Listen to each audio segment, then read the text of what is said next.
Hello and welcome to his PMIS Academy. Today we'll analyze important newspaper articles of 28th September 2025. Please note you can download the PDF version of today's newspaper analysis by clicking the link given in the comment section. This is the list of the topics that we'll be covering from today's newspaper.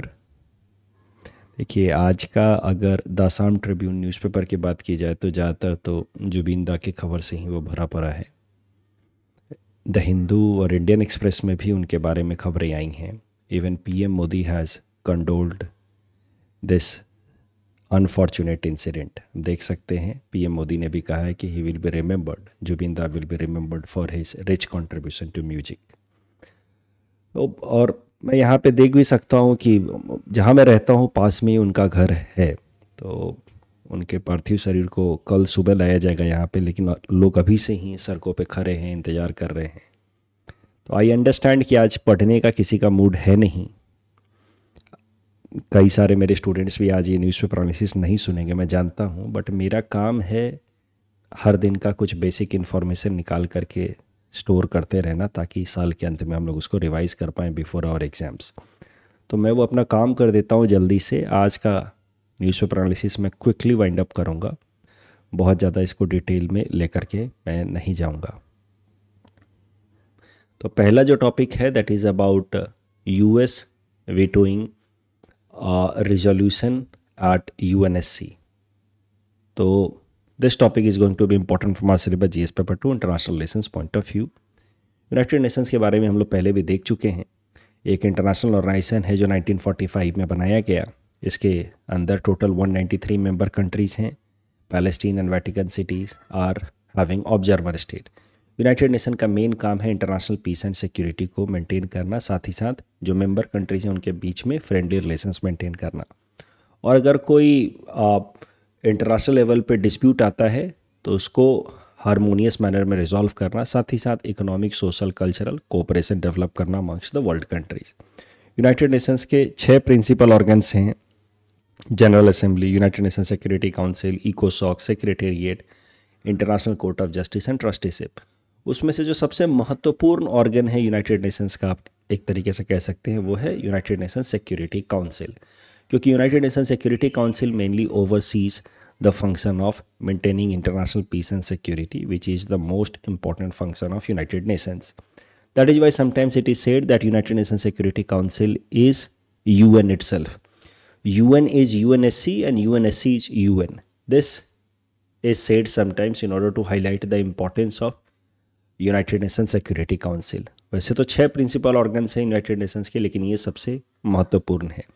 जो नए students हैं उनको मैं promise करता हूँ कि किसी दिन मैं डिटेल में ये 6 प्रिंसिपल ऑर्गन्स के बारे में सिखाऊंगा। आज हम लोग मेनली फोकस करेंगे on this United nation security council. तो यूनाइटेड नेशन सिक्योरिटी काउंसिल के अंदर 15 कंट्रीज़ को रिप्रेजेंटेशन मिला होता है किसी भी पॉइंट ऑफ टाइम में। उन 15 में से 5 को परमानेंट रिप्रेजेंटेशन मिला हुआ है। वो परमानेंट मेंबरशिप वाले देश हैं US, China, UK, Russia and France. और बाकी 10 नॉन परमानेंट कंट्रीज़ होते हैं जिनको 2 साल के लिए चुन करके भेजा जाता है, और ये कंट्रीज़ बदलते रहते हैं। इनकी 2 साल की टर्म होती है, उसके बाद सब new countries elected. United nation security council के अंदर जो रिजोल्यूशन रखा जाता है उसको वोटिंग के बेसिस पे पास किया जाता है, जिसके बेसिस पे फिर यूनाइटेड नेशंस एक्शंस लेता है। वोटिंग में यूनाइटेड नेशन सिक्योरिटी काउंसिल के अंदर 15 में से 9 कंट्रीज़ अगर उस रिजोल्यूशन को सपोर्ट करेंगे तभी जाकर के वो रिजोल्यूशन पास होता है। बट यहाँ पे इन 5 देशों के पास एक एक्स्ट्राऑर्डिनरी पावर है, वो है वीटो पावर। यानी कि किसी भी रिजोल्यूशन यानी कि प्रस्ताव के अगेंस्ट इन 5 में से किसी ने भी वोट कर दिया तो वो रिजोल्यूशन वहीं डिफीट हो जाएगा, मतलब वो पास नहीं हो पाएगा। मतलब वैसे तो पास होने के लिए 9 मेंबर कंट्रीज़ को सपोर्ट करना है आउट ऑफ 15, बट सपोज कीजिए कि कोई एक रिजोल्यूशन है जिसको 14 कंट्रीज सपोर्ट कर रहे हैं और कोई एक कंट्री इन P5 में से, जैसे यूएस सपोर्ट नहीं कर रहा है, तो उस केस में वो रिजोल्यूशन पास नहीं हो पाएगा। या रसिया सपोर्ट नहीं कर रहा है तो उस केस में वो रिजोल्यूशन पास नहीं हो पाएगा। मतलब these P5 countries have got veto power. इन्होंने ना कह दिया अगर, तो वो रिजोल्यूशन कभी पास नहीं हो सकता। और इसी से रिलेटेड है ये करंट डेवलपमेंट। अभी कुछ दिनों पहले मैंने आपको बताया था कि यूनाइटेड नेशंस कि United Nations human rights council platform की एक इंडिपेंडेंट कमीशन ने हाल फिलहाल में सितंबर महीने में एक रिपोर्ट पब्लिश की जिसमें उन्होंने बताया कि Israel is committing genocide against Palestinians in Gaza. Selective mass level पे किलिंग हो रही है even of the civilian population in Gaza. ऐसा एक रिपोर्ट पब्लिश किया है united nation human right council की एक प्रोब कमीशन ने, जांच कमेटी ने। ठीक है, मैंने बताया।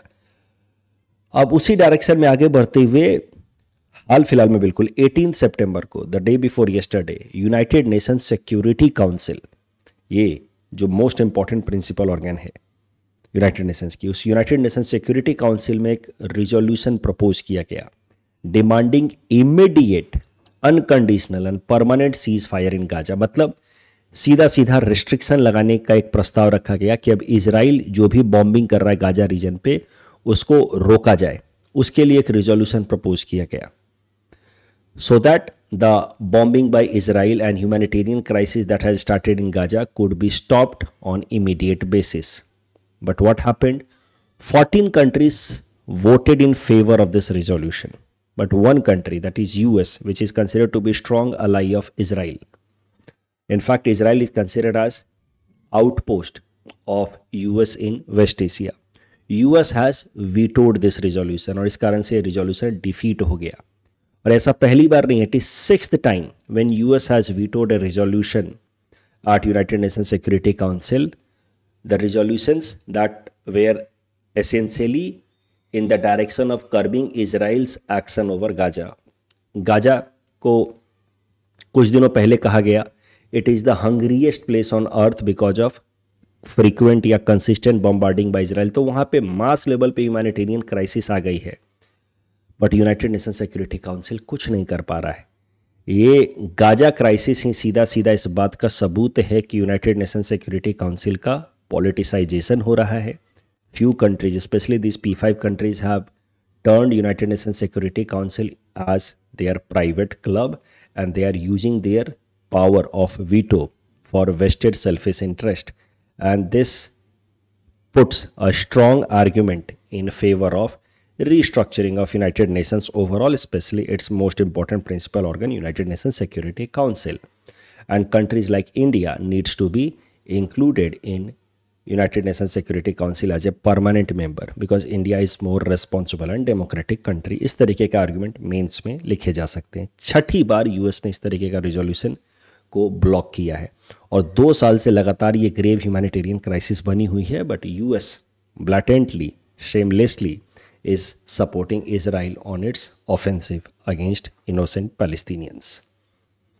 हमास के ऊपर अटैक करने से कोई नहीं रोक रहा है, but that attack should be coordinated one, it should be against the militant, not on in indiscriminate manner killing the innocent civilians, specially children and women, right. इस टॉपिक डिस्कशन बेसिस पे prelims practice question है, please attempt this question and submit the answer in the comment section. Next topic is about Waves Bazaar. तो important from our syllabus GS paper 3 Indian economy point of view. Waves बाजार है क्या? एक भारत सरकार द्वारा launched या backed आप कह सकते हैं ऑनलाइन मार्केट प्लेस है, जैसे स्विगी, जोमेटो, फ्लिपकार्ट, ये सब ऑनलाइन मार्केट प्लेस हैं जहाँ पे बायर एंड सेलर एक दूसरे से कनेक्ट करते हैं। वैसे वेव्स बाजार एक ऑनलाइन मार्केट प्लेस है जिसमें digital content creators and buyers एक दूसरे से कनेक्ट कर पाएंगे। This Waves Bazaar was launched during Waves Summit conducted by government of India. Waves Summit का पूरा नाम है World Audio Visual Entertainment Summit, जो भारत सरकार ने कंडक्ट करवाया था in order to promote the digital content creation economy in our country. तो वेव्स बाजार जो डिजिटल प्लेटफॉर्म है उस पर जो कंटेंट क्रिएटर्स हैं वो अपना कंटेंट बेच पाएंगे, और ख़रीदेगा कौन? OTT प्लेटफॉर्म्स जैसे कि नेटफ्लिक्स हो गया, हॉटस्टार हो गए, उसके अलावा कोई इवेंट ऑर्गेनाइजर्स हैं, ये सब खरीद सकते हैं। जैसे आपको, जैसे मान लीजिए SPM को अपने लिए कोई ऐड बनवाना है, तो अब वो वेव्स बाजार प्लेटफॉर्म पे अपनी रिक्वायरमेंट डाल सकता है कि हमारे लिए एक एडवर्टीजमेंट बनाना है जिसमें ये बातें हाईलाइट करनी है, डिजिटल ऐड बनाना है। कोई क्रिएटर होगा, डिजिटल क्रिएटर, वो बनाएगा और फिर SPM उसको पैसे पे करेगा। तो इस तरीके से Waves Bazaar will bring together the buyer and sellers of digital content, and thus Waves Bazaar will give impetus या support to orange economy. What is orange economy? Orange economy is also known as creators economy, which mainly is around the creative activities. Creative activities like ideas and imagination. Basically, normal जो industrial activities होती है, manufacturing activity होती है, उसका raw material क्या होता है?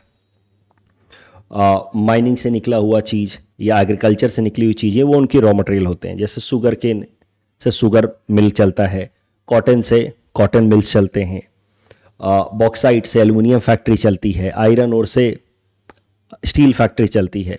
तो रॉ मटेरियल जो होते हैं माइनिंग से या एग्रीकल्चर से आते हैं for normal factories. But orange economy का रॉ मटेरियल होता है आइडिया, इमेजिनेशन. तो ऑरेंज इकोनॉमी के अलग अलग सेगमेंट्स में आता है फिल्म इंडस्ट्री, म्यूजिक इंडस्ट्री जिसमें अलग अलग गाने बनते हैं, अलग अलग म्यूजिक्स निकल करके आते हैं, video game, fashion designing, content creation like YouTube videos, podcasters, OTT platform and book publishing. तो orange economy is a bigger economy in the sense कि it deals with all those activities which essentially is built around ideas. तो एक शब्द में कहें तो orange economy deals with all those activities where raw materials are ideas. Orange economy में एक important segment है कंटेंट क्रिएशन या डिजिटल इकोनॉमी, और जो करंट टाइम्स में ऑन द राइज है. और यही कारण है कि मैंने कहा कि वेव्स बाजार जैसे जो प्लेटफॉर्म हैं, it will give impetus to orange economy. Especially within the orange economy, the content creation activity will get boost because of Waves Bazaar platform. इस टॉपिक डिस्कशन बेसिस पे प्रीलिम्स प्रैक्टिस क्वेश्चन है. Please attempt this question and submit the answer in the comment section. ऐसा सवाल आपसे पूछा जा सकता है मेंस में कि what is orange economy and also highlight its importance for Indian economy. Simple ही प्रश्न दिया आज मैंने, बहुत ज़्यादा कठिन दिया नहीं है. ऑरेंज इकोनॉमी क्या है वो बता दीजिए, उसका इंपॉर्टेंस बता दीजिए. जॉब्स वगैरह क्रिएट करने में हेल्प करेगा, भारत की सॉफ्ट पावर को मजबूत करेगा, देश में इनोवेशन एंटरप्रेन्योरशिप को स्ट्रेंथन करेगा, GDP को बूस्ट करेगा. और इसीलिए ऑरेंज इकोनॉमी को सपोर्ट करने के भारत सरकार क्या लेकर के आई है? वेव्स बाजार. इस तरीके से आप ये आंसर को फ्रेम कर सकते हैं. Next topic is about Global Innovation Index 2025, important from our syllabus GS paper 3 science and technology point of view. Global Innovation Index एक एनुअल रिपोर्ट है जो पब्लिश करता है वर्ल्ड इंटेलेक्चुअल प्रॉपर्टी ऑर्गेनाइजेशन, वीपो. वीपो is one of the 15 specialised agencies of United Nations. तो United Nations के मैंने आपको बताए 6 प्रिंसिपल ऑर्गन्स के बारे में, ये तो सीधा सीधा यूनाइटेड नेशंस का हिस्सा हैं. उसके अलावा there are several agencies that are known as specialised agencies of United Nations, जो सीधा सीधा UN का हिस्सा है नहीं, but they work for UN as a result of an agreement with UN. For example FAO, ILO, ये सब नाम आपने सुने होंगे, International Labour Organisation, Food and Agriculture Organisation. तो ये सब क्या है? स्पेशलाइज एजेंसीज हैं यूनाइटेड नेशंस के. तो वैसे ही एक स्पेशलाइज एजेंसीज है यूनाइटेड नेशन का वीपो. It works for United nation in several areas and वीपो पब्लिशेज ए रिपोर्ट जिसका नाम है ग्लोबल इनोवेशन इंडेक्स. वीपो publishes this report in association with Cornell industry and INSEAD. इसमें दुनिया के 139 कंट्रीज़ को स्कोर एंड रैंक दिया जाता है on the basis of development of technology and innovation in their respective territories. इसमें देशों को जो स्कोर दिया जाता है उसको मेनली 2 बेसिस पे दिया जाता है. वहाँ पे innovation in terms of input कि किस किस तरीके का वहाँ पे सिस्टम है इनोवेशन डेवलप करने के लिए. उसी को कहा गया innovation in terms of input. और इनपुट के लिए 5 क्राइटेरियाज देखे जाते हैं कि वहाँ की इंस्टीट्यूशंस कैसे हैं, एजुकेशन इंस्टीट्यूशंस, पॉलिटिकल इंस्टीट्यूशंस कितना बढ़िया इनोवेशन को सपोर्ट कर रहे हैं, इंफ्रास्ट्रक्चर कैसा है, बिजनेसेस कितना ज़्यादा इनोवेशन बेस्ड हैं, टेक्नोलॉजी बेस्ड हैं, कितना ज़्यादा बिजनेसेस जो हैं वो टेक्नोलॉजी का इस्तेमाल करते हैं, मार्केट, ओवरऑल मार्केट में चीज़ें खरीदने बेचने के लिए कितना टेक्नोलॉजी का इस्तेमाल किया जाता है. For example this waves platform itself is an example of application of innovation in market. So that can be an example of market sophistication. Human capital and research, human resource कितना अच्छा है. तो ये 5 पिलर्स होते हैं regarding evaluation of innovation in a country as far as input are concerned and output कि कितना बढ़िया वहाँ से innovation निकल करके आ रहा है. उसके लिए 2 पैरामीटर्स होते हैं. नॉलेज, कितनी नई नई थ्योरीज, नई नई टेक्नोलॉजिकल थ्योरीज निकल करके आ रही हैं और उससे रिलेटेड कई नए सिस्टम्स, क्रिएटिव आउटपुट्स हो रहे हैं, रियल सेंस में टेंजिबल प्रोडक्ट्स कितने बन पा रहे हैं. ये 2 पैरामीटर्स होते हैं या पिलर्स होते हैं रिगार्डिंग इनोवेशन आउटपुट। तो इनोवेशन इनपुट के 5 पिलर, इनोवेशन आउटपुट के 2 pillar. Total input and output of innovation किस देश में कितना है, उसके बेसिस पे वीपो जो है वो अलग अलग देशों को इनोवेशन बेस्ड स्कोर देता है और उस स्कोर के बेसिस पे फिर उन देशों को रैंकिंग दी जाती है अंडर ग्लोबल इनोवेशन इंडेक्स। साल 2025 का ग्लोबल इनोवेशन इंडेक्स रिपोर्ट आ चुका है। स्विट्जरलैंड हर साल की तरह इस बार भी फर्स्ट रैंक पे है। पिछले 15 साल से स्विट्जरलैंड पहले रैंक पे बना हुआ है आज फार आज इनोवेशन इज कंसर्न। दूसरे नंबर पे स्वीडन, फिर यूएस। इस बार अगर कहा जाए तो एक नई एंट्री है या राइजिंग स्टार है China. China for the first time has entered into top 10। India ने भी अच्छा प्रोग्रेस दिखाया है पिछले 10 सालों में। भारत की रैंक साल 2025 में ग्लोबल इनोवेशन इंडेक्स में निकल करके आई है 38। साल 2015 में भारत की रैंक थी 81 और 10 सालों में we have jumped from 81 to 38। इस टॉपिक डिस्कशन बेसिस पे प्रीलिम्स प्रैक्टिस क्वेश्चन है। You can attempt this question and submit the answer in the comment section. कल जो मैंने प्रीलिम्स प्रैक्टिस क्वेश्चन दिया था ये Shia Sunni politics in West Asia से रिलेटेड दोनों स्टेटमेंट सही है। एचडीजी रिलेटेड पहला स्टेटमेंट गलत है, दूसरा सही है। और आदि कर्म योगी अभियान में दूसरा स्टेटमेंट गलत है क्योंकि it is run by ministry of tribal affairs. तो दूसरा स्टेटमेंट गलत है, बट यहाँ पूछा है कौन सा स्टेटमेंट इनकरेक्ट है। So correct answer will be B. PM Mitra scheme में दोनों स्टेटमेंट सही हैं। That's all from our side for today. Thanks for watching.